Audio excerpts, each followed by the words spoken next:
Hi, Jack. Hi, Timmy. Grandma and Grandpa are going to read you a story about Thomas, the really useful engine. Thomas was a little blue tank engine who lived on the island of Sodor. He was a really useful engine who had his very own branch line. Thomas has many engine friends. Gordon, Henry, Edward, Percy, and James were all Thomas's friends. One day there was a terrible storm. A fierce wind knocked down many trees. Suddenly there was a crash. "Oh dear," said Henry. Sir Topham Hatt came to inspect the damage.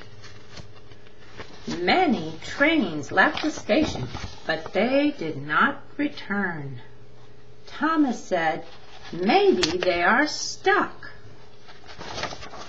Thomas said, "We've got to help." "Peep, peep," he whistled. "Let's go." Thomas helped James. Then Thomas crossed the bridge to help Percy.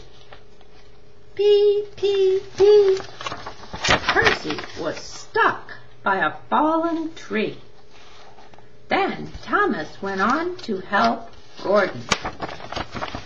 He heard his pal Harold the helicopter above. Gordon was steaming around the bend. Thomas headed to the freight car as soon as he could. Thomas pulled the freight cars up the hill as fast as he could. Peep, peep. All the engines steamed back to the station. Everyone was happy to see the missing engines. The workmen repaired the train station. Sir Topham Hatt said, "Let's have a celebration." Sir Topham Hatt said, "Hip, hip, hooray! Thomas, you are really a useful engine." The end.